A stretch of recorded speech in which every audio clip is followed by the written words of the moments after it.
I am really sorry guys. Actually कुछ technical issues की वजह से वीडियो बीच में ही स्टॉप हो गई।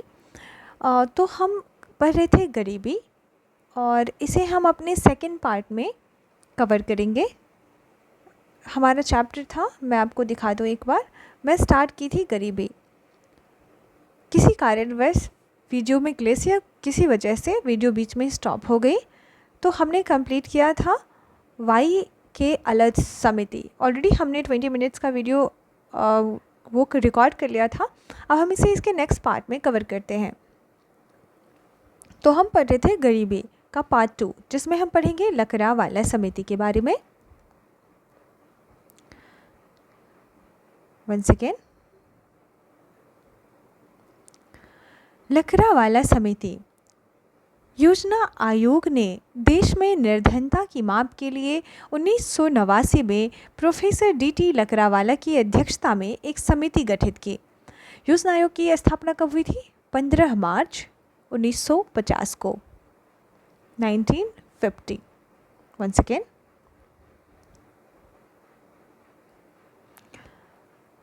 यानी 15 मार्च 1950 को योजना आयोग की स्थापना यानी प्लानिंग कमीशन की स्थापना हुई थी। इसके प्रथम अध्यक्ष ऑब्वियसली जो प्रधानमंत्री होते हैं यानी प्राइम मिनिस्टर होते हैं। जवाहरलाल नेहरू जो थे उस समय तत्कालीन प्रधानमंत्री थे हमारे, जो इनके अध्यक्ष थे। ओके। और उपाध्यक्ष की बात करें तो क्या आप में से कोई बता सकता है कि प्रथम उपाध्यक्ष कौन थे प्लानिंग कमीशन के? ये थे गुलजारी लाल नंदा। ओके, आइए हम आगे बढ़ते हैं। ध्यान रहे 1951 से 56 तक प्रथम पंचवर्षीय योजना लागू हुई थी। 1956 से 61 तक द्वितीय, और इसके बाद शो ऑन 12वीं पंचवर्षीय योजना तक चलती रही थी। ठीक है, हमने पिछले वीडियो में इसे कवर किया है, आप जाकर वहाँ चेक कर सकते हैं और मेमोराइज कर सकते हैं। चलिए आगे बढ़ते हैं। तो हम पढ़ रहे थे कि प्रोफेसर डी.टी. लकड़ावाला की अध्यक्षता में एक समिति गठित की। 1993 में इस समिति ने अपनी रिपोर्ट प्रस्तुत की। इसके अनुसार प्रत्येक राज्य में मूल्य स्तर के आधार पर अलग अलग निर्धनता रेखा का निर्धारण किया गया, यानी प्रत्येक राज्य की निर्धनता रेखा भिन्न भिन्न होगी। इस प्रकार इसके अनुसार 35 गरीबी रेखाएं हैं, जो शुरू में 28 थीं। इस समिति ने प्रत्येक राज्य में ग्रामीण और शहरी निर्धनता के लिए अलग अलग मूल्य सूचकांकों की बात की, जो है पहला, ग्रामीण क्षेत्र में निर्धनता रेखा। इस समिति ने कृषि श्रमिकों के लिए उपभोक्ता मूल्य सूचकांक यानी CPI फॉर एग्रीकल्चरल लेबर का सुझाव दिया। दूसरा, शहरी क्षेत्र में निर्धनता रेखा। इसके लिए समिति ने औद्योगिक श्रमिकों के उपभोक्ता मूल्य सूचकांक यानी कि CPI फॉर इंडस्ट्रियल वर्कर्स और शहरी भिन्न कर्मचारियों के लिए उपभोक्ता मूल्य सूचकांक का सुझाव दिया। इस समिति की सिफारिशों के परिणाम स्वरूप कोई विशिष्ट या निर्धारित निर्धनता रेखा नहीं रही, बल्कि इसके स्थान पर राज्य विशिष्ट निर्धनता रेखा हुई, जिनसे एक राष्ट्रीय निर्धनता रेखा का निर्धारण किया जा सका। नोट, 8वीं योजना में कैलोरी प्राप्ति 2400 ग्रामीण और 2100 शहरी आधार को ही स्वीकार किया गया तथा 1973-74 ईस्वी में मूल्य पर ग्रामीण क्षेत्र के लिए 49.09 रुपया और शहरी क्षेत्र के लिए 56.64 रुपया प्रति व्यक्ति प्रति माह उपभोग व्यय लिया गया। इसी कार्यविधि का प्रयोग 9वीं तथा 10वीं योजना में किया गया। अब हम आते हैं सुरेश तेंदुलकर समिति। योजना आयोग ने वर्ष 2004 में सुरेश तेंदुलकर की अध्यक्षता में समिति बनाई, जिसने अपनी रिपोर्ट 2009 में सौंपी। तेंदुलकर समिति का मुख्य उद्देश्य इसका परीक्षण करना था कि क्या भारत में गरीबी वास्तव में गिर रही है या नहीं, जैसा NSSO के 61वें चक्र से स्थापित होता है। इसके साथ ही नई गरीबी रेखा तथा गरीबी के संबंध में अनुमान प्रस्तुत करना था। तेंदुलकर समिति ने उपभोग बास्केट में परिवर्तन किए और जीवन और जीने के लिए अदा की जाने वाली कीमत यानी कि कॉस्ट ऑफ लिविंग इंडेक्स यानी कि COLI की बात की। इसने गरीबी का रेखा का निर्धारण उपभोग में लाए जा रहे खाद्यान्नों के अलावा 6 बुनियादी आवश्यकताओं जैसे कि शिक्षा, स्वास्थ्य, बुनियादी संरचना, स्वच्छ वातावरण तथा महिलाओं की काम तथा लाभ तक पहुंच के आधार पर होगा। तेंदुलकर समिति ने ग्रामीण और शहरी क्षेत्रों दोनों के लिए एक ही उपभोग बास्केट का उपभोग किया। तेंदुलकर पद्धति के अनुसार गरीबी रेखा मिश्रित संदर्भ अवधि पर आधारित मासिक प्रति व्यक्ति उपभोग व्यय के रूप में व्यक्त की गई। समिति ने ग्रामीण क्षेत्र के लिए 2004-05 मूल्य पर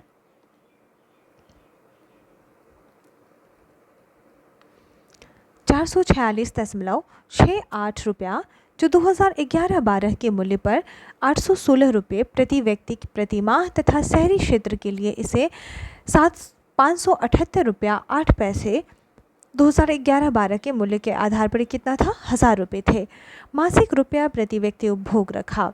इस आधार पर समिति के अनुमान के अनुसार 2004-05 में ग्रामीण जनसंख्या का 41.8% तथा शहरी जनसंख्या का 25.7% क्या थे, गरीब रेखा से नीचे थे। ध्यान रहे, ग्रामीण जनसंख्या के लिए 2011-12 में 25.7% और शहरी जनसंख्या के लिए 2011-12 में 13.7% था। 2004-05 में संपूर्ण भारत के स्तर पर गरीबी का प्रतिशत 37.2% रहा था, वहीं 2011-12 के आधार पर 21.9% था। नोट: तेंदुलकर समिति ने गरीबी रेखा के निर्धारण के लिए जीवन निर्वाह लागत सूचकांक यानी कि प्रति व्यक्ति उपभोग व्यय को आधार बनाया। अब हम बढ़ते हैं, तेंदुलकर समिति ने क्या किया, गरीबी रेखा के निर्धारण के लिए लिविंग कॉस्ट यानी कि जीवन निर्वाह लागत जो था सूचकांक यानी कि प्रति व्यक्ति उपभोग जो व्यय है उसको आधार बनाया। अब हम पढ़ते हैं श्री रंगराजन समिति। संयुक्त राष्ट्र संघ के खाद्य एवं कृषि संगठन FAO का गरीबी आकलन उपभोग के पोषण मूल्य अर्थात कैलोरी मूल्य के आधार पर करता है। इसलिए योजना आयोग ने तेंदुलकर समिति की जगह श्री रंगराजन समिति यानी सी रंगराजन समिति की अध्यक्षता में 2012 में नई समिति गठित की, जिसने अपनी रिपोर्ट जुलाई 2014 में प्रस्तुत की। इसने तेंदुलकर समिति के आकलन के तरीकों को खारिज कर दिया। रंगराजन समिति के अनुसार वर्ष 2011-12 में 29.5% लोग गरीब थे, जबकि तेंदुलकर समिति ने यह अनुमान 21.9% दिया था। ग्रामीण जनसंख्या का 30.9% तथा शहरी जनसंख्या का 26.4% लोग गरीबी रेखा से नीचे थे। रंगराजन समिति ने अखिल भारतीय स्तर पर ग्रामीण क्षेत्र के लिए 972 रुपये, शहरी क्षेत्र के लिए 1407 रुपये प्रति व्यक्ति मासिक उपभोग व्यय को गरीबी रेखा के रूप में परिभाषित किया। अब है निर्धनता के नवीनतम आंकड़े। भारत में निर्धनता रेखा से नीचे की जनसंख्या के संबंध में ताज़ा आंकड़े योजना आयोग द्वारा जुलाई 2013 में जारी किया गया। किसने किया? योजना आयोग ने, प्लानिंग कमीशन ने, जुलाई 2013 में। राष्ट्रीय नमूना सर्वेक्षण यानी कि NSSO के 68वें दौर के सर्वेक्षण पर आधारित है।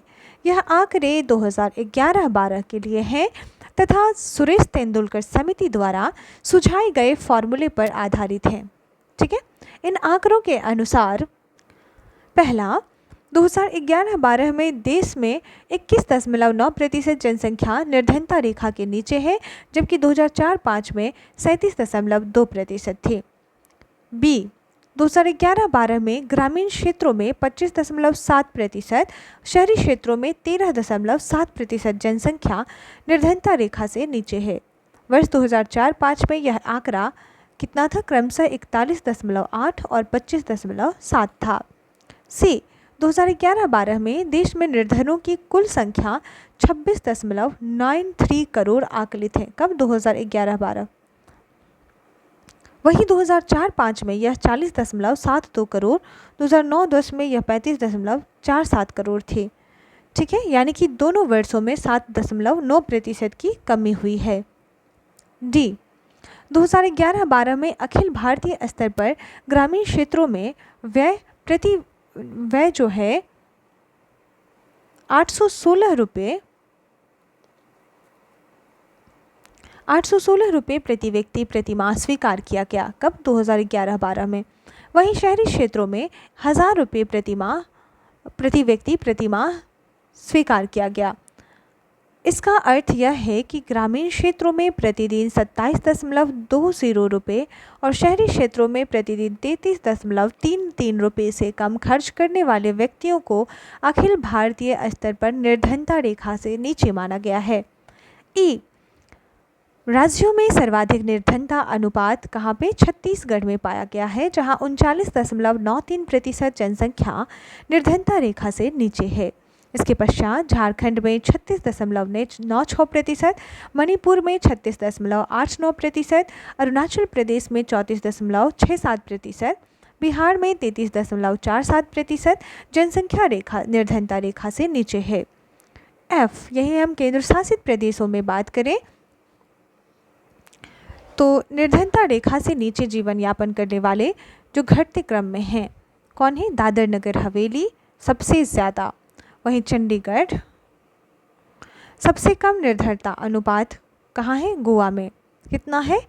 5.09% पाया गया है।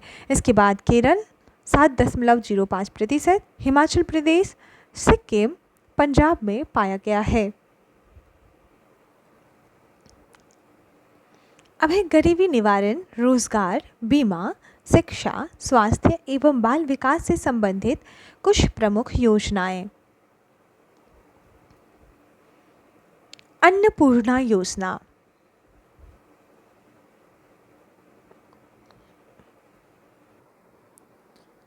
तो गरीबी से संबंधित हमारी पहली योजना है अन्नपूर्णा योजना।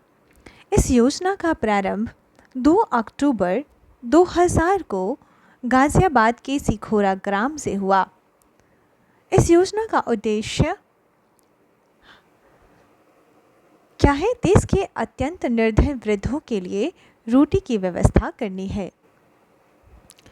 जी एस्पिरेंट्स, यहाँ पे हमें ये देखना होगा कि किस ईयर में योजना जो है लॉन्च हुई है और इसका उद्देश्य क्या है। हम थोड़ा बहुत कहाँ लॉन्च हुई है यानी कि किस राज्य में लॉन्च हुआ है इसको भी दिमाग में रख सकते हैं। ठीक है, तो ये लॉन्च हुआ था 2000 ईस्वी को और उद्देश्य क्या था? देश के अत्यंत निर्धन वृद्धों के लिए रोटी की व्यवस्था करना। और कहाँ हुआ था? गाज़ियाबाद, उत्तर प्रदेश। ठीक है, हमारी दूसरी योजना है राष्ट्रीय खाद्य सुरक्षा अधिनियम 2013। राष्ट्रीय खाद्य सुरक्षा अधिनियम 2013। यह अधिनियम कब लॉन्च हुआ था? 2013 से प्रभावी हुआ। इसका मुख्य उद्देश्य क्या था? लोगों को पर्याप्त मात्रा में गुणवत्तापूर्ण खाद्य को उचित मूल्य पर आपूर्ति के द्वारा खाद्य तथा पोषक सुरक्षा मुहैया कराना। इसकी कुछ प्रमुख व्यवस्थाएं निम्न हैं। क्या है? यह अधिनियम कुल जनसंख्या का लगभग 67%, ग्रामीण जनसंख्या के 75% यानी और शहरी जनसंख्या के 50% लोगों को अनुदानित दर पर खाद्यान्न प्राप्त करने का कानूनी अधिकार प्रदान करता है। दूसरा, इसके अंतर्गत लाभकर्ता को 5 केजी चावल, गेहूं या मोटे अनाज क्रमशः 3, 2 तथा 1 रुपये में प्रति किलोग्राम प्राप्त करने का कानूनी अधिकार है। ध्यान रहे, 3 रुपये केजी चावल, 2 रुपये केजी गेहूं और मोटे अनाज 1 रुपये किलो। नेक्स्ट है, प्रत्येक गर्भवती को दूध पिलाने वाली माँ को गर्भाधारण की अवस्था में तथा प्रसव के 6 महीने बाद तक आंगनवाड़ी के माध्यम से भोजन मुहैया कराना। इसके अंतर्गत प्राप्त लाभकर्ता को संबंधित राज्य के सरकार से खाद्य सुरक्षा भत्ता प्राप्त करने का अधिकार होगा। यदि उसे उतनी मात्रा में खाद्यान्न नहीं प्राप्त होता या भोजन नहीं मुहैया हो पाता जितना उसे प्राप्त होना चाहिए, ठीक है, तो अगर किसी व्यक्ति को उतना नहीं मिल पाता जितना उसकी जो नीड है उसके अकॉर्डिंग नहीं मिल पाता, तो क्या करना है, राज्य सरकार से खाद्य सुरक्षा भत्ता जो है प्राप्त करने का अधिकार होगा। ठीक है, अब हम आते हैं तीसरी, राष्ट्रीय ग्रामीण रोजगार गारंटी योजना, जो हमारी नेक्स्ट योजना है। क्या है इस योजना में? इसे नरेगा भी कहा जाता है। इसकी शुरुआत कब हुई थी? 2 फरवरी 2006 को हुई थी। कहाँ से? आंध्र प्रदेश के अनंतपुर जिले के बंदावाली गांव से हुआ। इसका नाम 2 अक्टूबर 2009 को परिवर्तित करके मनरेगा महात्मा गांधी रोजगार गारंटी योजना कर दिया गया। इस नीति निर्माता ज़्याद्रेंज बेल्जियम के अर्थशास्त्री हैं। इसका क्रियान्वयन ग्रामीण विकास मंत्रालय द्वारा किया जाता है। शुरू में यह योजना 27 राज्यों के 200 जिलों में लागू हुआ तथा अप्रैल 2008 में यह 614 जिलों में लागू हुआ। ये इतने इम्पोर्टेंट नहीं है। इसके तहत सभी ग्राम रोजगार योजना एवं काम के लिए अनाज योजना का विलय कर दिया गया, यानी सभी ग्राम रोजगार योजना और काम के लिए अनाज योजना का विलय कर दिया गया। इस योजना के तहत केंद्र तथा राज्य सरकारों के मध्य, ध्यान रहे, 90:10 के अनुपात में, यानी केंद्र के द्वारा 90 और राज्य के द्वारा 10 के अनुपात में वित्तीय सहयोग दी जाती है। इस योजना में प्रत्येक परिवार को एक वित्तीय वर्ष में 100 दिन, कितने दिन? एक वित्तीय वर्ष में 100 दिन का रोजगार उपलब्ध कराना है, जिसमें महिलाओं की भागीदारी 33% होगी। श्रम मद पर 60% और श्रम सामग्री मद में 40% व्यय किए जाने की अधिकतम सीमा निश्चित की गई है। 15 दिन तक रोजगार उपलब्ध नहीं होने पर कराने पर बेरोजगारी भत्ता देना होगा। इस योजना के तहत कार्य की अवधि 7 घंटे होगी तथा सप्ताह में 6 दिन ही काम करना होगा। कार्यस्थल पर मृत्यु होने या अस्थायी अपंगता की स्थिति में 25,000 रुपये की धनराशि दी जाएगी। कार्यस्थल पर घर से 5 किलोमीटर से अधिक दूर होने पर 10% अतिरिक्त मजदूरी मिलेगी। इसका कार्यान्वयन नेशनल रूरल एम्प्लॉयमेंट गारंटी अधिनियम सितंबर 2005 के द्वारा होता है। काम पाने का अधिकार एक कानूनी अधिकार है जो डीपीएसपी में भी दिया गया है। DPSP it means directive principle of state policy. ठीक है, अब हम आते हैं गरीबी तथा बेरोजगारी उन्मूलन से संबंधित योजनाएं तथा उनके प्रारंभ वर्ष। जैसे कि योजनाएं, उनका प्रारंभ वर्ष, यानी कि किस वर्ष वे प्रारंभ हुए हैं। 1 सेकेंड, आप 1 मिनट पेशेंस रख सकते हो। यस, तो यहाँ पे है गरीबी तथा बेरोजगारी, यानी कि योजनाएं, प्रारंभ वर्ष, योजनाएं और प्रारंभ वर्ष, यानी कि 2 कैटेगरी में इसे कैटेगराइज किया गया है। तो पहला है हमारा मरुभूमि विकास कार्यक्रम। कब हुआ था? 1977 से 1978 में। काम के बदले अनाज कार्यक्रम 1977-78, अंत्योदय योजना कार्यक्रम 1977-78, ट्राइसेम 1979, एकीकृत ग्रामीण विकास कार्यक्रम 1980, स्वर्ण जयंती रोजगार योजना 1997, स्वर्ण जयंती ग्राम स्वरोजगार योजना 1999, जवाहर ग्राम समृद्धि योजना 1999, प्रधानमंत्री ग्रामोदय योजना 2000 से 2001, अन्नपूर्णा योजना 2000। अब आते हैं आगे की ओर। गरीबी तथा बेरोजगारी उन्मूलन से संबंधित योजनाएं तथा उनके प्रारंभ वर्ष है। ड्वाक्रा योजना कब प्रारंभ हुआ था? 1982 में। इंदिरा आवास 1985-86, जवाहर रोजगार योजना 1989, नेहरू रोजगार योजना 1989, 10 लाख कुआं योजना 1988 से 89, प्रधानमंत्री रोजगार योजना 1993, रोजगार आश्वासन योजना अगेन 1993, जनश्री बीमा योजना सन 2000 से 2001, अंत्योदय अन्न योजना सन 2000, आश्रय बीमा योजना 2001-2, जेपी रोजगार गारंटी योजना 2002 और 3, भारत निर्माण कार्यक्रम 2005-6, राष्ट्रीय ग्रामीण रोजगार गारंटी अधिनियम 2006। इस प्रकार हमने गरीबी और बेरोजगारी के उन्मूलन से संबंधित योजनाओं को देखा। रोजगार आश्वासन योजना 1993 हमने देख लिया। अब हम बढ़ते हैं अपने नेक्स्ट योजना की ओर, जो है प्रधानमंत्री सुरक्षा बीमा योजना। प्रधानमंत्री सुरक्षा बीमा योजना की शुरुआत 2015 में प्रधानमंत्री नरेंद्र मोदी ने की है। इन योजना के अंतर्गत बीमा धारक को दुर्घटना से मृत्यु की स्थिति में 2 लाख रुपए प्राप्त होगा, जिसमें वार्षिक प्रीमियम 12 रुपये होगा, जिसे जनधन खाते से ही हस्तांतरित लाभ से ही लिया जाएगा। नोट: जनधन जमा धारक को 1 लाख रुपए की दुर्घटना बीमा तथा 30,000 रुपया सामान्य मृत्यु बीमा अनुमान्य है। अब नेक्स्ट आते हैं अटल पेंशन योजना।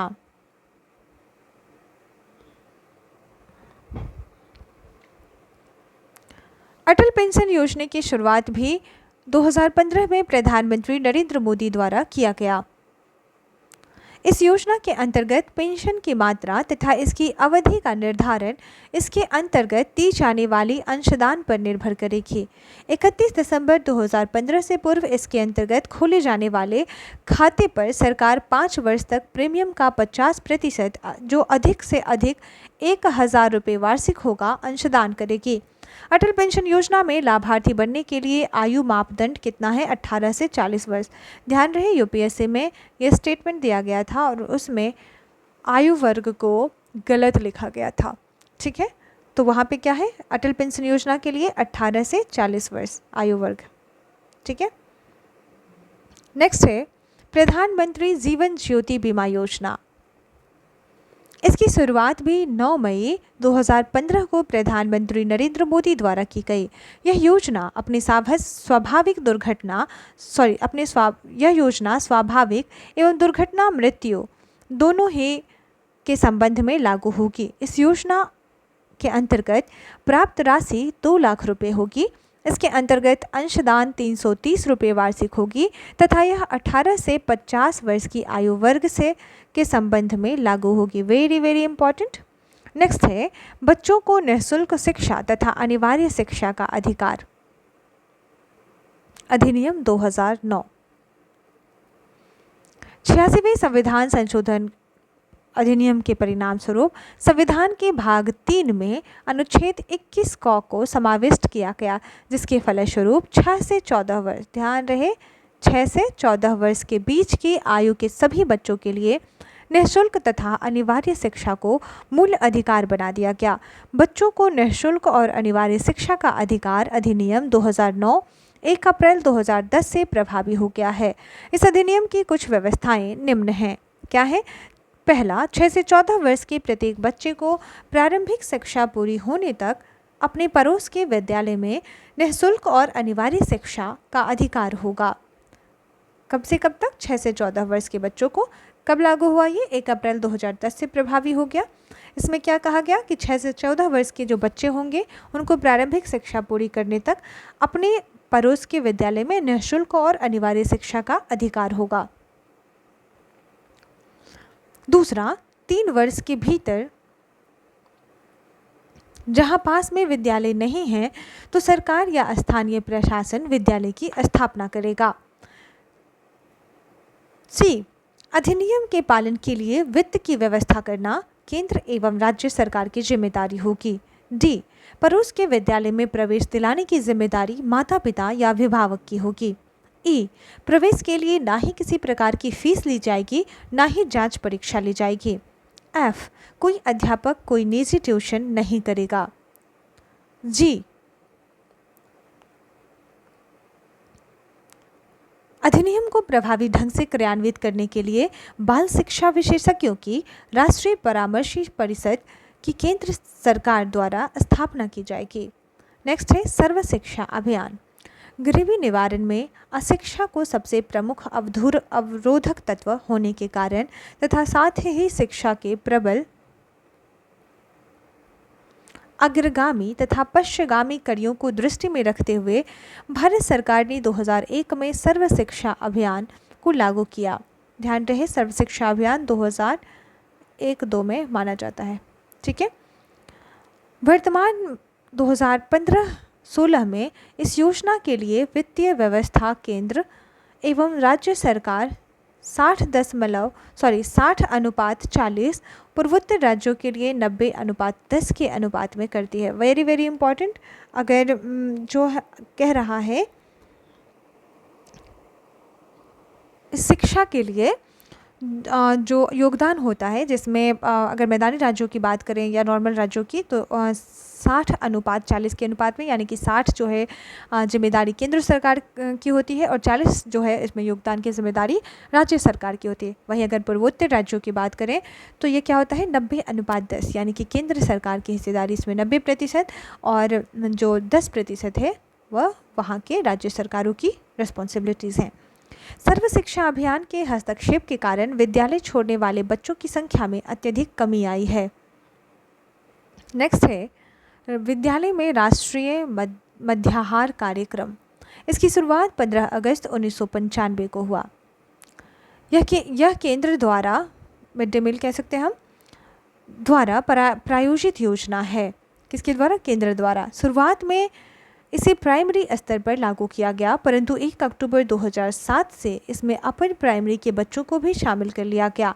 इस प्रकार यह योजना अब वर्ग 1 कक्षा 1 से 8 तक के बच्चों के संबंध में लागू है। इस योजना के अंतर्गत प्राइमरी स्कूल के बच्चों के लिए 450 कैलोरी, 12 ग्राम प्रोटीन तथा अपर प्राइमरी बच्चों के लिए 700 कैलोरी तथा 20 ग्राम प्रोटीन की व्यवस्था है। नेक्स्ट है नोट, मध्याह्न भोजन शुरू करने वाला पहला राज्य तमिलनाडु है। 2021 में इस योजना का नाम बदलकर पीएम पोषण योजना कर दिया गया। ध्यान रहे, वेरी वेरी इंपॉर्टेंट है कि पीएम पोषण योजना इसका नाम बदलकर हो गया है। कब किया गया? 2021 में। पूर्व में सबसे पहले मध्याह्न भोजन शुरू करने वाला कौन था? तमिलनाडु राज्य था। ठीक है, आगे राष्ट्रीय ग्रामीण स्वास्थ्य mission, national rural health mission NRHM। यह योजना 12 अप्रैल 2005 को शुरू की गई।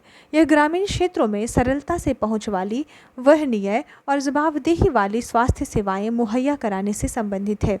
यह योजना विशेष रूप से ग्रामीण गरीबों तथा कमजोर वर्गों के लोगों को स्वास्थ्य सुविधाएं सुनिश्चित कराने से संबंधित है। इस दिशा में इस सेवा में लगी प्रशिक्षित ASHA for accredited social health activist. ध्यान रहे, इसका फुल फॉर्म BPSC, और इवन दो BPSC इंटरव्यू में पूछा गया है ये बच्चों से कि आशा का फुल फॉर्म बताइए, या फिर जो नीति आयोग है ना, तो नीति आयोग का फुल फॉर्म बताइए। ठीक है, ऐसे ऐसे फुल फॉर्म्स पूछे जाते हैं। तो ध्यान रहे, ना सिर्फ ये इंटरव्यू के लिए, ना सिर्फ प्रीलिम्स के लिए, बल्कि मेंस, ये तीनों स्टेज के लिए बहुत ही इंपॉर्टेंट है। लगभग 1000 ग्रामीण जनसंख्या पर एक आशा कार्य करती है। अब है राष्ट्रीय स्वास्थ्य मिशन। इसकी शुरुआत 2013 में हुई है। इसका लक्ष्य साम्य, सस्ता और गुणवत्तापूर्ण स्वास्थ्य देखभाल सेवाओं की व्यापक सुलभता प्रदान करना है। किसका? तो राष्ट्रीय स्वास्थ्य मिशन का, नेशनल हेल्थ मिशन। अब है स्वच्छ भारत मिशन। इसकी शुरुआत 2 अक्टूबर 2014 को हुई। इसका लक्ष्य सभी ग्रामीण परिवारों को शौचालय की सुविधा प्रदान करना है। साथ ही स्वच्छता को बढ़ावा देने के लिए सभी ग्राम पंचायतों ठोस और द्रवित अपशिष्ट प्रबंधन क्रियाकलापों के माध्यम से 2 अक्टूबर 2019 तक खुले में शौच मुक्त भारत हासिल करना है। अब हम आ चुके हैं केंद्र द्वारा घोषित कुछ योजनाओं के बारे में, हम यहाँ पढ़ेंगे।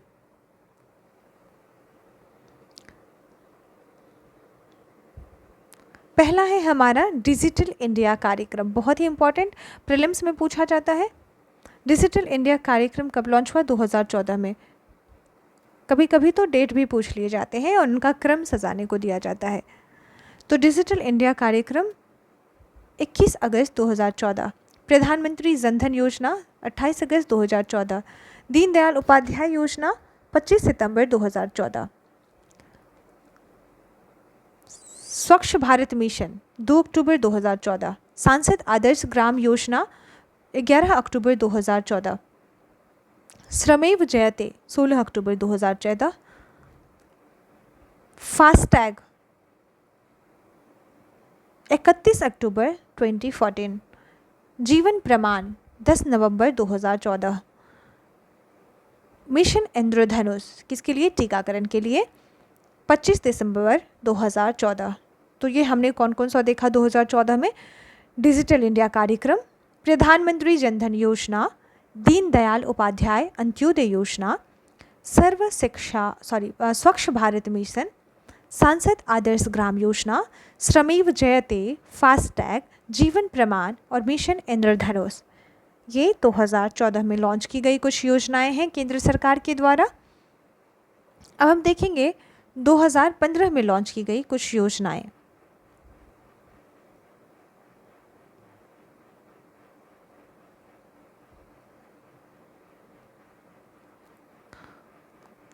नीति आयोग 1 जनवरी 2015। हृदय यानी कि समृद्ध सांस्कृतिक संरक्षण व कायाकल्प 21 जनवरी 2015। बेटी बचाओ बेटी पढ़ाओ 22 जनवरी 2015। सुकन्या समृद्धि योजना 22 जनवरी 2015। मृदा स्वास्थ्य कार्ड 19 फरवरी 2015। प्रधानमंत्री कौशल विकास 20 फरवरी 2015। सागरमाला परियोजना 25 मार्च 2015। मुद्रा बैंक योजना 8 अप्रैल 2015। जननी सुरक्षा योजना 12 अप्रैल 2015। तो इस प्रकार 2015 में लॉन्च की गई कुछ योजनाएं हमारे केंद्र सरकार के द्वारा। कुछ और योजनाएं 2015 में हैं जिन्हें हम देखते हैं।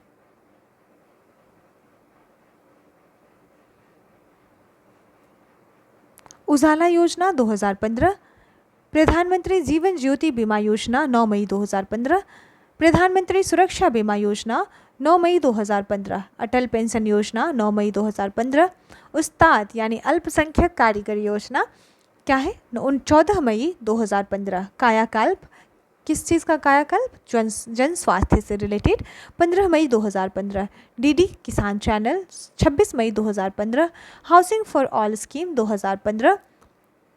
अटल mission for reservation and urban transformation यानी अमृत योजना 25 जून 2015। स्मार्ट सिटी परियोजना 25 जून 2015। डिजिटल इंडिया परियोजना 1 जुलाई 2015।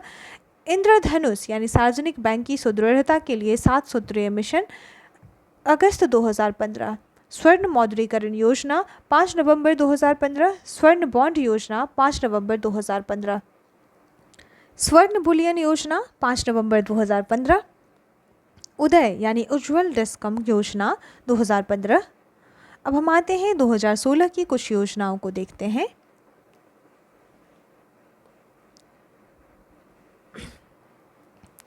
यहाँ पे वर्ष 2016 की कुछ योजनाएं दी गई हैं। प्रधानमंत्री फसल बीमा योजना 13 जनवरी 2016। स्टार्टअप इंडिया 16 जनवरी 2016। Shyama Prasad Mukherjee national urban mission 21 फरवरी 2016। सेतु भारतम योजना 4 मार्च 2016। स्टैंडअप इंडिया 5 अप्रैल 2016। ग्रामोदय से भारत उदय 14 से 24 अप्रैल 2016। प्रधानमंत्री उज्ज्वला योजना 1 मई 2016। नमामि गंगे 7 जुलाई 2016। प्रधानमंत्री, अब यहाँ से हम 2017 में आ गए हैं। तो हमने 2016 में कौन कौन सा देखा? प्रधानमंत्री फसल बीमा योजना, startup India, Shyama Prasad Mukherjee national urban mission, Setu Bharatam योजना, स्टैंडअप इंडिया, ग्रामोदय से भारत उदय, प्रधानमंत्री उज्ज्वला योजना, नमामि गंगे योजना। अब हम आ चुके हैं 2017 में। 2017 प्रधानमंत्री ग्रामीण डिजिटल साक्षरता 2017। उड़ान 2017।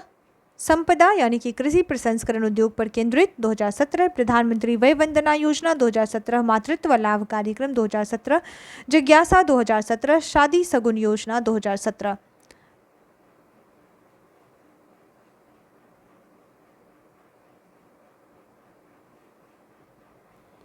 स्वस्थ बच्चे स्वस्थ भारत 2017। सौभाग्य योजना 2017। गरीबी भारत छोड़ो अभियान 2017। संपूर्ण बीमा ग्राम योजना 13 अक्टूबर 2017। जीरो हंगर कार्यक्रम 16 अक्टूबर 2017। कहाँ से? गोरखपुर उत्तर प्रदेश, थाने महाराष्ट्र, कोरापुट ओडिशा में 2023। तक भूख को समाप्त करने की पायलट योजना है 2030 तक। कब तक? 2030 तक। भारतमाला परियोजना 2017, एक धरोहर गोद लो योजना 2017, राष्ट्रीय कृषि विकास योजना 2017, दीनदयाल स्पर्श योजना 2017, भारत नेट योजना 2017, सुरक्षित शहर योजना 2017। इस प्रकार हमने 2017 तक के सारी योजनाओं को एक एक करके देख लिया है। अब हम देखेंगे 2018 की जो योजनाएं हैं उन्हें हम देखेंगे। 2018 समग्र शिक्षा अभियान 2018, वन धन योजना 2018, सेवा भोज योजना 2018, पीएम आशा योजना 12 सितंबर 2018,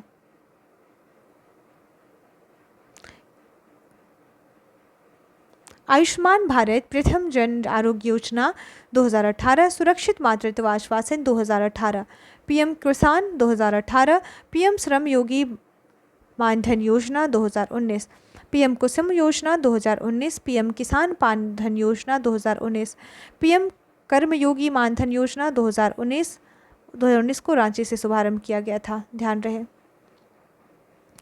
सोमन यानी सुरक्षित मातृत्व आश्वासन योजना 2019, अटल भूजल योजना 2019। अब हम आते हैं 2020 में। 2020 की कुछ योजनाएं जैसे कि सागर मित्र योजना 2020, ग्राम भंडारागार योजना 2020, धान्य लक्ष्मी योजना 2020, किसान रेल योजना 2020, कृषि उड़ान योजना 2020, विवाद से विश्वास योजना 2020, टीबी हारेगा देश जीतेगा योजना 2020, प्रधानमंत्री गरीब कल्याण योजना 2020, आत्मनिर्भर अभियान 2020, गोल यानी कि गोइंग ऑनलाइन एज लीडर्स आदिवासी योजना 2020। अब यहाँ से हमारा 2021 का स्टार्ट होता है।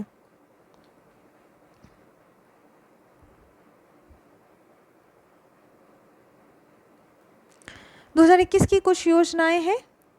प्रधानमंत्री आत्मनिर्भर स्वस्थ भारत योजना 2021, पीएम केयर्स फॉर चिल्ड्रन योजना 2021। क्या करना है? तो कोविड से बच्चों को प्रभावित बच्चों की सहायता एवं सशक्तिकरण। पीएम गति शक्ति योजना 2021, स्माइल यानी कि मुस्कान ट्रांसजेंडर 12 फरवरी 2022 समुदाय और भिखारियों के लिए, ट्रांसजेंडर समुदाय और भिखारियों के लिए है, ठीक है। DNT सीड योजना, डी नोटिफाइड खानाबदोश और अर्धघुमंतु समुदायों के लिए कल्याण के लिए 2022। प्रधानमंत्री सूर्योदय योजना 22 जनवरी 2024। ध्यान रहे सुकन्या समृद्धि योजना जो है, सुकन्या समृद्धि खाता बेटी बचाओ बेटी पढ़ाओ कार्यक्रम का एक भाग है, वेरी इंपॉर्टेंट। इसमें 10 वर्ष से कम उम्र की लड़की के नाम जमा खाता खोला जा सकता है, जिसमें न्यूनतम जमा राशि 1000 रुपये तथा अधिकतम 1.5 लाख रुपये होगा। इस पर 9.1% वार्षिक ब्याज अनुमान्य होगी। नेक्स्ट है वाल्मीकि अंबेडकर मलिन बस्ती आवास योजना। इस योजना की शुरुआत दिसंबर 2001 में हुई। यह योजना गंदी बस्तियों में रहने वाले घरों के निर्माण और उन्नयन को सरल बनाती है तथा इस योजना के घटक निर्मल भारत अभियान के अंतर्गत सामुदायिक शौचालयों के माध्यम से एक स्वस्थ और समृद्धकारी वातावरण उपलब्ध कराती है। केंद्रीय सरकार 50% अनुदान देती है तथा 50% की व्यवस्था राज्य सरकार द्वारा की जाती है, यानी कि 50:50 में इसका कार्यान्वयन होता है। नेक्स्ट है मिशन इंद्रधनुष। इसकी शुरुआत 25 दिसंबर 2014 को हुई। इसका उद्देश्य उन सभी बच्चों को टीकाकरण में लाना है जो पूर्ण या आंशिक रूप से 7 बीमारियों के विरुद्ध टीका नहीं लगाया गया है। नेक्स्ट है एकीकृत बाल विकास तथा सेवा scheme, integrated child development services scheme ICDS। इसकी शुरुआत 1975 में हुआ है। इस योजना का उद्देश्य 6 वर्ष तक के उम्र के बच्चों को क्या करना है? गर्भवती महिलाओं को, स्तनपान कराने वाली महिलाओं को स्वास्थ्य पोषण एवं शैक्षिक सेवाओं का एकीकृत पैकेज प्रदान करना है तथा आंगनवाड़ी भवनों, CDPO कार्यालयों एवं गोदाम के निर्माण के लिए ऋण प्रदान करना है। नेक्स्ट है आंगनवाड़ी केंद्र।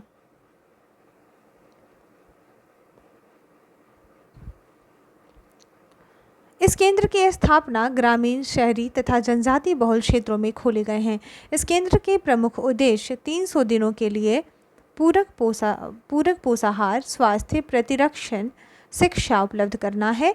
पूरक पोषाहार की व्यवस्था 6 वर्ष की आयु के बच्चों एवं गर्भवती स्त्रियों के लिए किया गया है। इन केंद्रों को खोलने का आधार जनसंख्या होता है। शहरी एवं ग्रामीण क्षेत्रों में 1000 जनसंख्या पर, जनजाति बहुल क्षेत्र में 700 जनसंख्या पर, रेगिस्तानी एवं पहाड़ी क्षेत्रों में 300 की जनसंख्या पर आंगनवाड़ी केंद्र खोले जाते हैं। तो क्या पढ़ा आपने? ये जनसंख्या के आधार पर खोला जाता है। तो शहर और ग्रामीण क्षेत्र में कितनी जनसंख्या? 1000 जनसंख्या पर। जनजाति बहुल क्षेत्र है तो 700 की जनसंख्या, और अगर रेगिस्तानी और पहाड़ी क्षेत्र है तो 300 की जनसंख्या पर खोला जाएगा। आंगनवाड़ी केंद्र की कार्यकर्ताओं का चयन उसी क्षेत्र में रहने वाली महिलाओं से किया जाता है। आंगनवाड़ी ICDS यानी integrated child development services, anganwadi का ICDS से जुड़ी होती हैं। ठीक है। नेक्स्ट है हमारा कस्तूरबा गांधी विद्यालयों की योजना। 20 जुलाई 2004 को सरकार ने देश भर में SC, ST एंड OBC एवं मुस्लिम समुदाय की लड़कियों के लिए, ध्यान रहे, SC, ST एंड OBC लड़कियों के लिए कस्तूरबा गांधी बालिका विद्यालय खोलने की घोषणा की। यह आवासीय विद्यालय इस समय 27 राज्यों में चलाई जा रही है। इन विद्यालयों में 75% स्थान अनुसूचित जाति, अनुसूचित जनजाति और अन्य पिछड़े वर्गों एवं अल्पसंख्यकों की बच्चियों के लिए आरक्षित होंगे, जबकि 25% बालिकाएं गरीबी रेखा से नीचे जीवन यापन करने वाली होंगी। नेक्स्ट है कुटीर ज्योति कार्यक्रम। हरिजन और आदिवासी परिवारों सहित गरीबी रेखा से नीचे रहने वाले ग्रामीण परिवारों के जीवन स्तर में सुधार के लिए भारत सरकार ने 1988 में कुटीर ज्योति कार्यक्रम प्रारंभ किया। इसके अंतर्गत ग्रामीण क्षेत्रों में निर्धनता रेखा से नीचे जीवन यापन करने वाले परिवारों को एक बत्ती विद्युत कनेक्शन उपलब्ध कराने के लिए 400 रुपये की सरकारी सहायता उपलब्ध कराई जाती है। नेक्स्ट है अंत्योदय अन्न योजना। तत्कालीन प्रधानमंत्री अटल बिहारी वाजपेयी ने 25 दिसंबर 2000 को इस योजना की शुरुआत की। इस योजना के तहत देश के 1 करोड़ निर्धनतम परिवारों को प्रति माह 35 किलोग्राम यानी 13 अप्रैल 2002 से अनाज विशेष रियायती मूल्य पर उपलब्ध कराया जाता है। इस योजना के तहत जारी किए जाने वाले गेहूं व चावल का केंद्रीय निर्गम मूल्य क्रमशः 2 रुपये व 3 रुपये प्रति किलोग्राम है। यह योजना केंद्रीय उपभोक्ता मामले, खाद्य एवं सार्वजनिक वितरण मंत्रालय के तहत प्रारंभ की गई है। नेक्स्ट है प्रधानमंत्री उज्ज्वला योजना। 1 मई 2016 को केंद्र सरकार ने गरीबी रेखा के नीचे रहने वाले परिवारों की महिलाओं को निःशुल्क LPG कनेक्शन प्रदान करने वाली प्रधानमंत्री उज्ज्वला योजना प्रारंभ की। ध्यान रहे 1 मई 2016 को। इस योजना के तहत प्रत्येक BPL परिवारों यानी बिलो पॉवर्टी लाइन परिवार के पास जो उनका एक कार्ड होता है वो धारण करने वाले को LPG कनेक्शन के लिए 1600 की वित्तीय सहायता प्रदान की जाती है। इसमें BPL परिवारों को एक भरा हुआ गैस सिलेंडर, रेगुलेटर व पाइप मुफ्त दिया जाता है। इस योजना के कार्यान्वयन के लिए गिव इट अप यानी कि अभियान के माध्यम से LPG सब्सिडी में बचाए गए पैसे को उपयोग में लाया जाएगा। इस योजना का कार्यान्वयन पेट्रोलियम और प्राकृतिक गैस मंत्रालय के द्वारा किया जा रहा है। नेक्स्ट है नोट। उज्ज्वला योजना के तहत सरकार ने 2020 तक 8 करोड़ गैस कनेक्शन देने का लक्ष्य रखा है, जो कि ऑलरेडी पूरा हो चुका है। अब 31 मार्च ये ऑल डेटा है, तो इसको नहीं देखते हैं। नेक्स्ट है दीनदयाल उपाध्याय ग्रामीण कौशल योजना DDU-GKY। 25 सितंबर 2014 को भारत सरकार द्वारा गरीब परिवारों के 15 से 35 वर्षों के ग्रामीण युवाओं के कौशल विकास और उत्पादन क्षमता के विकास पर बल देने के लिए दीनदयाल उपाध्याय ग्रामीण कौशल योजना की शुरुआत की गई। इस योजना का क्रियान्वयन ग्रामीण विकास मंत्रालय द्वारा किया जा रहा है। इस योजना के माध्यम से 576 घंटे यानी कि लगभग 3 माह से लेकर 2304 घंटे यानी लगभग 12 माह की अवधि वाली प्रशिक्षण परियोजना के लिए वित्त पोषण किया जा रहा है या किया जाता है। फिलहाल यह योजना 33 राज्यों, केंद्र शासित प्रदेशों के 610 जिलों में क्रियान्वित की गई है। सरकार के आदेशानुसार केवल मांग आधारित और कम से कम 75% प्रशिक्षुओं को रोजगार देने का लक्ष्य तय किया गया है। इस योजना के तहत प्रशिक्षण प्राप्त करने वालों में सामाजिक तौर पर वंचित समूहों, जो कि अनुसूचित जाति, अनुसूचित जनजाति के 50%, अल्पसंख्यक वर्ग के 15%, विकलांग व्यक्तियों के 3%, महिला वर्ग के 33% को अनिवार्य रूप से शामिल करने का लक्ष्य रखा गया है। नेक्स्ट है प्रधानमंत्री जन धन योजना। इस योजना की घोषणा 15 अगस्त 2014 को तथा इसका शुभारंभ 28 अगस्त 2014 को प्रधानमंत्री नरेंद्र मोदी द्वारा किया गया।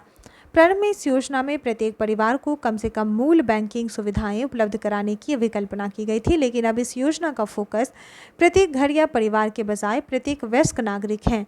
इस योजना के तहत खोले गए बैंक खातों के लिए कोई न्यूनतम शेष राशि रखना आवश्यक नहीं है। इन खातों में जमा राशि पर ब्याज भी प्रदान किया जाता है। प्रधानमंत्री जन धन योजना का उद्देश्य वंचित वर्गों जैसे कि कमजोर वर्गों और कम आय वर्गों को विभिन्न वित्तीय सेवाएं जैसे कि मूल बचत बैंक खाते की उपलब्धता, आवश्यकता आधारित ऋण की उपलब्धता, विप्रेषण सुविधा, बीमा तथा पेंशन उपलब्ध कराना आदि सुनिश्चित करना है। इस योजना के लाभार्थियों को रुपे डेबिट कार्ड दिया जाता है। सितंबर 2018 में केंद्रीय मंत्रिमंडल ने इस योजना को ओपन एंडेड योजना में बदलकर जारी रखने की अनुमति दे दी है। इस योजना के अंतर्गत खोले गए बैंक खातों की ओवरड्राफ्ट की सीमा को 5,000 से बढ़ाकर दोगुना अर्थात 10,000 कर दिया गया है। इसके अलावा 2,000 तक के किसी भी ओवरड्राफ्ट के लिए कोई शर्त नहीं होगी। ओवरड्राफ्ट सुविधा का लाभ उठाने के लिए आयु सीमा 18 वर्ष से बढ़ाकर 18 से 65 वर्ष कर दिया गया है। 28 अगस्त 2018 के बाद रुपे कार्ड धारकों की दुर्घटना बीमा कवर 2 लाख रुपए कर दिया गया है। अब है नेक्स्ट प्रधानमंत्री मुद्रा योजना। अप्रैल 2015 में micro units development and refinance agency bank का शुभारंभ किया गया, जिसे प्रधानमंत्री मुद्रा योजना के नाम से जाना जाता है। इस योजना का मुख्य उद्देश्य सूक्ष्म तथा लघु उद्योगों के वित्त पोषण पर अपना ध्यान केंद्रित करना एवं युवा शिक्षित और प्रशिक्षित उद्यमियों को मदद देकर उन्हें मुख्य धारा में लाना है। इस योजना की विशेषता, इस योजना के तहत छोटे उद्यमियों को कम ब्याज दर पर 50,000 से 10 लाख रुपए तक ऋण उपलब्ध कराया जाता है। इसके अंतर्गत 3 श्रेणियों में ऋण का आवंटन किया जाता है, जैसे कि शिशु ऋण, किशोर ऋण, शिशु ऋण में 50,000 तक, किशोर ऋण में 50,000 से 5 लाख तक, तरुण ऋण 5 लाख से 10 लाख तक रखा गया है। आत्मनिर्भर भारत रोजगार योजना। 12 नवंबर 2020 को हमारे देश के वित्त मंत्री निर्मला सीतारमण के द्वारा आत्मनिर्भर भारत रोजगार योजना का 12 नवंबर 2020 को शुभारंभ किया गया। इस योजना को कोविड-19 किसने किया? वित्त मंत्री निर्मला सीतारमण जी ने। कोविड-19 काल से उभर रहे भारत में रोजगार को बढ़ावा देने के लिए आरंभ किया गया। इस योजना के अंतर्गत सरकार द्वारा सभी प्रतिष्ठानों को सब्सिडी प्रदान की जाएगी जो नई भर्तियां करेंगे। इस योजना का मुख्य उद्देश्य नए रोजगार को प्रोत्साहन देना है। नेक्स्ट है प्रधानमंत्री कुसुम योजना। फरवरी 2019 में आर्थिक मामलों की मंत्रिमंडलीय समिति ने वित्तीय सहायता और जल संरक्षण सुनिश्चित करने के उद्देश्य से इस योजना को शुरू करने की मंजूरी प्रदान की। इस योजना के माध्यम से किसानों को सिंचाई के लिए सौर ऊर्जा चलने वाले सोलर पंप प्रदान किए जा रहे हैं। इस योजना को सरकार ने 2022 तक बढ़ा दिया है, जिसके अंतर्गत 30.8 गीगावाट की क्षमता प्राप्त करने का लक्ष्य निर्धारित किया गया है। अब है मातृत्व वंदना योजना।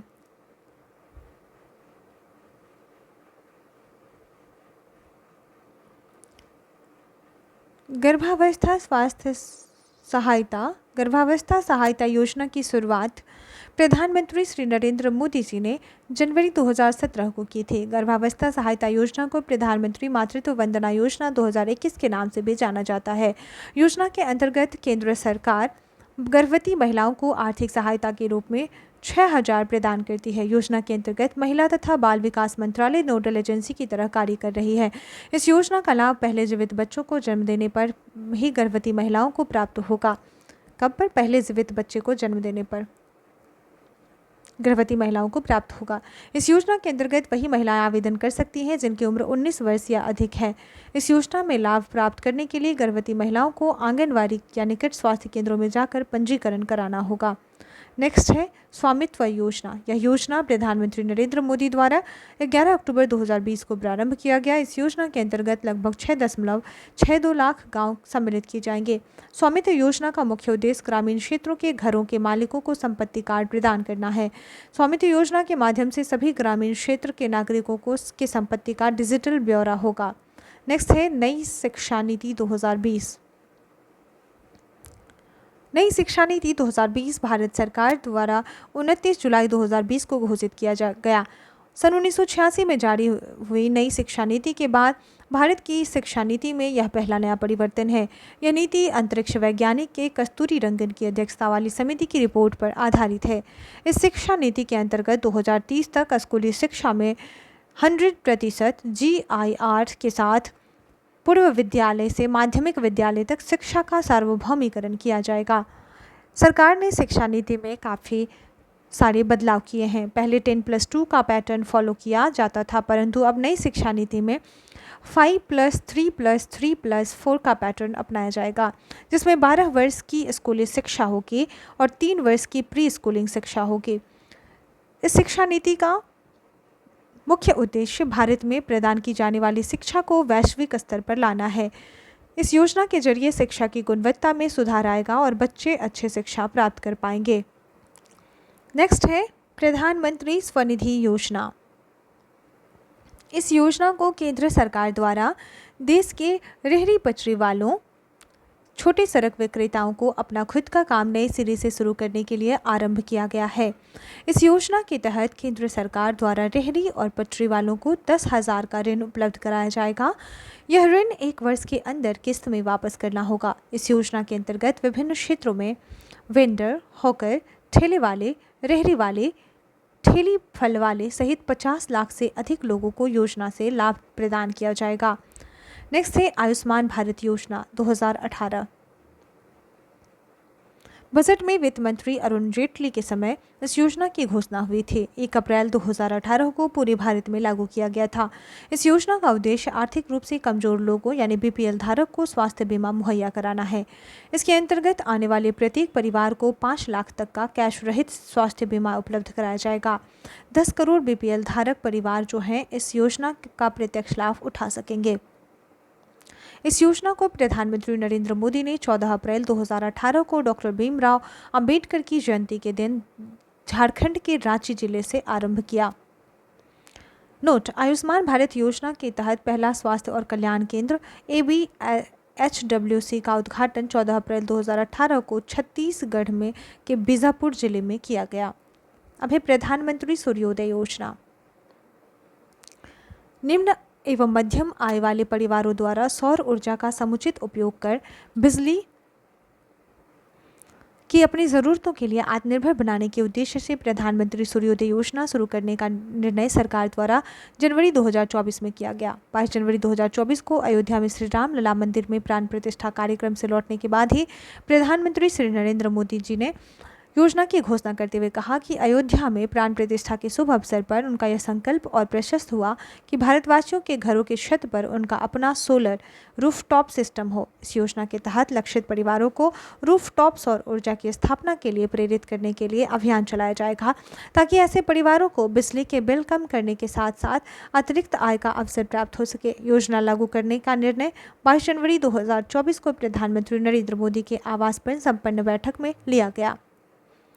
1 करोड़ घरों पर क्या लक्ष्य रखा गया? 1 करोड़ घरों पर रूफ टॉप सोलर स्थापित करने का लक्ष्य योजना के तहत निर्धारित किया गया। कितना? 1 करोड़ घर। योजना का विस्तृत खुलासा उस समय यद्यपि नहीं किया गया, तथापि यह स्पष्ट है कि योजना का सबसे ज़्यादा लाभ उन राज्यों के लोगों को होगा जहां बिजली काफ़ी ज़्यादा महंगी है। इम्पॉर्टेंट। इस प्रकार हमने चैप्टर 7 कंप्लीट कर लिया। अब हम बढ़ेंगे अपने 8th चैप्टर की ओर, जो है नई आर्थिक नीति, न्यू इकोनॉमिक पॉलिसी। इसमें हम नई आर्थिक नीति को पढ़ेंगे।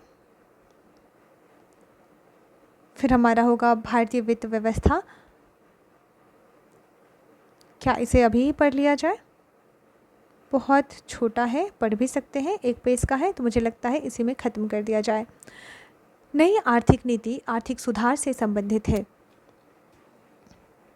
जिसका उद्देश्य उत्पादिता में सुधार, नई तकनीकों को आत्मसात करना तथा समग्र रूप से क्षमता के पूर्णतः प्रयोग को एक राष्ट्रीय अभियान के रूप में देना है। नई आर्थिक सुधार की रूपरेखा सर्वप्रथम राजीव गांधी के प्रधानमंत्रित्व काल में 1985 ईस्वी में बनाई व शुरू की गई। नई आर्थिक सुधार की दूसरी लहर नरसिंह राव की सरकार के काल में 1991 में आई। नई आर्थिक सुधार नीति 1991 को शुरू करने का कारण खाड़ी युद्ध तथा भारत की भुगतान संतुलन की समस्या थी। ठीक है, तो क्या कह रहा है कि नई आर्थिक जो है आर्थिक सुधार से संबंधित है। इसका क्या लक्ष्य था? तो उत्पादन में सुधार करना, नई तकनीकें लाना और उनको अपनाना, ठीक है, और समग्र रूप से क्षमता का प्रयोग करना। कब आया था? सर्वप्रथम राजीव गांधी जी के समय में 1985 में, दूसरी बार नरसिम्हा राव के समय में 1991 में। इसको शुरू करने का कारण क्या था? तो खाड़ी युद्ध था तथा भारत के भुगतान संतुलन की समस्या आ गई थी, बैलेंस ऑफ पेमेंट। तो इसकी वजह से नई आर्थिक नीति के 3 प्रमुख आयाम थे। क्या थे? निजीकरण, उदारीकरण और विश्वव्यापीकरण। ठीक है, इसे क्या कहा गया था? LPG कहा गया था, लिबरलाइजेशन, प्राइवेटाइजेशन एंड ग्लोबलाइजेशन भी कहा गया था। नेक्स्ट, नई आर्थिक सुधार नीति 1991 में के मुख्य क्षेत्र क्या थे? राजकोषीय नीति, मौद्रिक नीति, मूल्य निर्धारण नीति, विदेश नीति, औद्योगिक नीति, विदेशी विनियोग नीति, व्यापार नीति और सार्वजनिक क्षेत्र नीति थी। राजकोषीय नीति 1991 के तहत मुख्य 4 कदम उठाए गए थे। क्या थे उठाए? तो सार्वजनिक व्यय को सख्ती से नियंत्रित करना, कर एवं भिन्न राजस्व को बढ़ाना, केंद्र तथा राज्य सरकारों पर राजकोषीय अनुशासन लागू करना, अनुदान राशि में कटौती करना। मौद्रिक नीति 1991 के तहत स्फीतिकारी दबावों के लिए प्रतिबंधात्मक उपाय किए गए। औद्योगिक सुधार नीति 1991 के अधीन जिन उपायों को लागू किया गया था वे कौन से उपाय थे? तो पहला, 18 उद्योगों की सूची को छोड़कर अन्य सभी उद्योगों के लिए लाइसेंस हटा दिए गए। MRTP कंपनियों को विनियोग हेतु MRTP आयोग से मुक्त कर दिया गया। तीसरा, सार्वजनिक क्षेत्र के लिए आरक्षित क्रियाओं का दायरा सीमित कर दिया गया तथा उक्त क्षेत्र में निजी क्षेत्र को अनुमति दी गई। विदेशी विनियोग नीति 1991 के तहत जिन सुधारों को लक्ष्यबद्ध किया गया वे हैं कौन कौन से? तो बहुत से उद्योगों में 51% विदेशी हिस्सा पूंजी के स्वामित्व की सीमा तक प्रत्यक्ष विदेशी विनियोग की स्वतः स्वीकृति दी गई। निर्यात में लगी विदेशी व्यापार कंपनियों को 51% तक हिस्सा पूंजी लगाने की अनुमति होगी। तीसरा, सरकार उच्च प्राथमिकता वाले उद्योगों में तकनीकी संधियों के लिए स्वतः स्वीकृति प्रदान करेगी। अब है व्यापार नीति 1991 के तहत अर्थव्यवस्था के अंतर्राष्ट्रीय एकीकरण को प्रोन्नत करने हेतु उद्योग को प्राप्त अत्यधिक व अविवेकपूर्ण संरक्षण धीरे धीरे समाप्त करने की दिशा में कदम उठाए गए। सार्वजनिक क्षेत्र संबंधी नीति 1991 के तहत उद्यमों में कार्यकुशलता व बाजार अनुशासन लाने के लिए जिन उपायों को लागू किया गया वे कौन कौन से उपाय हैं? तो पहला, आरक्षित उद्योगों की संख्या घटाकर 8 कर दी गई। वर्तमान में अब 2 रह गए हैं। जीर्ण उद्योगों के पुनरुत्थान का कार्य औद्योगिक एवं वित्तीय पुनर्निर्माण बोर्ड को सौंप दिया गया। सार्वजनिक उद्यमों के निष्पादन में उन्नति के लिए उद्यमों को बोध ज्ञापन यानी MOU के माध्यम से मजबूत किया गया। श्रमिकों की संख्या कम करने के लिए स्वैच्छिक सेवानिवृत्ति योजना आरंभ की गई। नई आर्थिक सुधार नीति सन 1991 से आगे बढ़ते हुए अब तक काफ़ी खुली, उदार तथा वैश्वीकृत हो चुकी है। वर्तमान में नई औद्योगिक नीति के तहत आरक्षित उद्योगों की संख्या केवल 2 रह गई हैं। वो कौन से हैं? परमाणु ऊर्जा एवं रेल परिवहन। नेक्स्ट है, संसाधन जुटाने तथा कार्यकुशलता लाने की दृष्टि से सार्वजनिक उद्यमों के संबंध में विनिवेश की नई नीति वर्ष 1991-92 में अपनाई गई। 100% निर्यात मूलक इकाइयों को 100% विदेशी पूंजी निवेश की अनुमति दी गई। विनिवेश या अपनिवेश यानी कि डिसइन्वेस्टमेंट का अर्थ उद्यमों में सरकारी भागीदारी को घटाना है। जैसे कि अभी हाल फिलहाल एयर इंडिया में विनिवेश कर दिया है सरकार ने, उससे अपनी भागीदारी को ख़त्म कर दिया है। अब वो क्या हो गई, पूरी तरीके से प्राइवेट हो गई है। अब है औद्योगिक क्षेत्र, विदेशी निवेश की सीमा। सार्वजनिक बैंकिंग क्षेत्र में सरकार कितना कर सकती है निवेश, विदेशी निवेश की सीमा, जो विदेशों से जो निवेश हो सकती है उसकी क्या सीमा है, 2021 के अनुसार बता रहा है। सार्वजनिक बैंकिंग क्षेत्र में 49%, निजी बैंकिंग क्षेत्र में 74%, गैर बैंकिंग वित्तीय कंपनी में 100%, बंदरगाह निर्माण में 100%, विद्युत एवं ऊर्जा यानी परमाणु ऊर्जा को छोड़कर 100%, पर्यटन में 100%, दूरसंचार में 100%, लघु उद्योग क्षेत्र में 100%, पेट्रोलियम रिफाइनिंग में 49%, दवा में 100%, नागरिक उड्डयन में 100%, बीमा में 74%, कोयला उत्खनन में 100%, कोरियर सर्विस में 100%, क्रेडिट इन्फॉर्मेशन में 74%, सिंगल ब्रांड रिटेल में 100%, पावर एक्सचेंज में 49%, स्टॉक एक्सचेंज में 49%, डिपॉजिटरी 49%, चाय बागान 100%, रिसर्च रिकंस्ट्रक्शन 100%, रक्षा उत्पादन 100%, कृषि एवं पशुपालन 100%, पर्यटन 100%, टेलीकॉम सेक्टर 100%, रेलवे अवसंरचना 100%, मल्टी ब्रांड रिटेल में 51%, पेंशन 49%, प्रिंट मीडिया 26%, शिक्षा 100%, एफएम रेडियो 49%, प्राइवेट सिक्योरिटी 74%। ध्यान रहे यहाँ पे जो आप देख रहे हैं 100%, यानी कि अगर किसी भी इंटर पार्टी की, यानी सपोज दैट दो पार्टी एक्स और वाई है, तो अगर किसी पार्टी का 100% इन्वेस्टमेंट है और अगर किसी पार्टी का 0% है, तो ध्यान रहे वो पार्टी यहाँ मजबूत है और वो अपने तरीके से नियम कानून व निर्णय बना ले सकता है। वहीं अगर किसी पार्टी का 50-50 है भागीदारी इन्वेस्टमेंट, तो वो दोनों स्वतंत्र हैं, दोनों की पार्टनरशिप इक्वल होगी और दोनों निर्णय ले सकते हैं, दोनों की सहमति से ही निर्णय आगे बढ़ेगी। किसी भी एक पार्टी जो है उनके इनकार करने से वह निर्णय स्थगित हो जाएगी। ध्यान रहे अगर जो पूंजी है 49% पर्सन एक्स की और सपोज दैट 51% पार्टी वाई की लगी है, तो यहाँ पे जो नीतिगत निर्णय है वो पार्टी जो यहाँ इस योजना में जो है जो 51% होल्ड कर रहा है उसी के वही यहाँ पे निर्णय लेगा और उसी के अनुसार कंपनी के नियम कानून वो हो किए जाएंगे। यह मात्र एक शेयर धारक होगा, बाकी कंपनी का जो आधार है वो 51% वाई पार्टीज़ के बीच होगी। ठीक है, इस प्रकार हमने समझा। नेक्स्ट, 1996 में विनिवेश मुद्दे पर समीक्षा, सुझाव तथा विनियमन के लिए विनिवेश कमीशन का गठन किया गया। इसके पहले अध्यक्ष जीवी रामकृष्ण थे। औद्योगिक आधुनिकीकरण, तकनीकी विकास के परिणाम स्वरूप प्रभावित होने वाली, बंद की जाने वाली रुग्ण औद्योगिक इकाइयों को विस्थापित श्रमिकों की सहायता से पुनर्स्थापना के लिए 1992 में राष्ट्रीय नवीनीकरण निधि की स्थापना की गई। दूसरे चरण के आर्थिक सुधार कार्यक्रम के प्रमुख लक्ष्य 7 से 8% वृद्धि दर से निरंतर समान एवं रोजगार सृजनकारी दिशा में विकास तथा देश से गरीबी का उन्मूलन करना है। नई आर्थिक सुधार नीति से संबद्ध कुछ महत्वपूर्ण शब्दावली, जिसमें निजीकरण का अर्थ है कि सार्वजनिक क्षेत्र में पूंजी या प्रबंधन या दोनों निजी क्षेत्र की भागीदारी बढ़ाना अथवा उन्हें निजी क्षेत्र को सौंप देना ही निजीकरण है। वहीं उदारीकरण का अर्थ है सरकारी नियंत्रण को शिथिल या समाप्त करने की क्रियाविधि है। इसके अंतर्गत निजीकरण भी शामिल होता है। वैश्वीकरण का अर्थ है किसी अर्थव्यवस्था को विश्व अर्थव्यवस्था से जोड़ने की क्रिया ही वैश्वीकरण है। ऐसा करने से उक्त क्षेत्र में निजी कार्यकुशलता तथा बाहरी तकनीकी ज्ञान प्राप्त होते हैं। वैश्वीकरण की प्रक्रिया से अभिप्राय है अंतर्राष्ट्रीय व्यापार में बाधाओं को समाप्त करना। वहीं विनिवेश का अर्थ है सरकारी क्षेत्र में सरकारी हिस्सेदारी को कम करना ही विनिवेश कहलाता है। इस प्रकार हमने 8 चैप्टर भी कंप्लीट कर लिया है।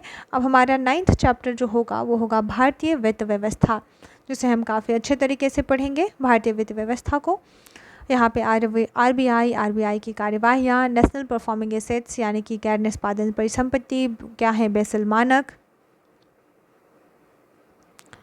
बैंकिंग से प्रचलित कुछ शब्दावली, बैंकिंग से समिति से बैंकिंग में सुधार से संबंधित विभिन्न समितियों ने जो अपनी राय रखी है उसके बारे में।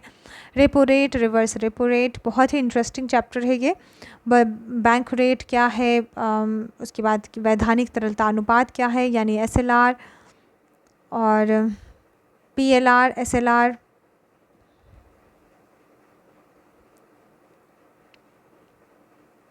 बेस रेट क्या है, ये सारी चीज़ें हम पढ़ेंगे नेक्स्ट टॉपिक में। बहुत ही इम्पॉर्टेंट एंड बहुत ही इंटरेस्टिंग है। UPSC इस चैप्टर से हर एक साल 2-3 सवाल पूछती ही है, एंड ये अब BPSC और PCS एग्ज़ाम्स के लिए भी बहुत इम्पॉर्टेंट है। इसे हम कवर करते जाएंगे, और इस प्रकार ये चैप्टर मुझे जहाँ तक दिख रहा है ये थोड़ा लॉन्ग है, तो बहुत ही पेशेंस के साथ टाइम लेकर मैं इसे आपको डन कंप्लीट करवाऊँगी। एक एक पॉइंट को एलेबोरेट करते हुए आपको समझाते हुए इसे पूर्ण करवाऊँगी। ठीक है, अच्छा, तो वो हो गया कंप्लीट। ठीक है, thank you guys, bye bye and take care. I hope जो भी मैंने पढ़ा वो आपको बहुत अच्छे से समझ आया होगा। अगर कुछ चीज़ें आपकी समझ में नहीं आती तो प्लीज़ मुझे आप इनबॉक्स में यानी चैट बॉक्स में मुझे ड्रॉप कर सकते हैं मैसेजेस। आप इसके लिए फ्री हैं, स्वतंत्र हैं, आप अपनी इच्छा के अनुसार निर्णय ले सकते हैं। तब तक पढ़ते रहें, बढ़ते रहें और भारत का नाम रोशन करें। धन्यवाद।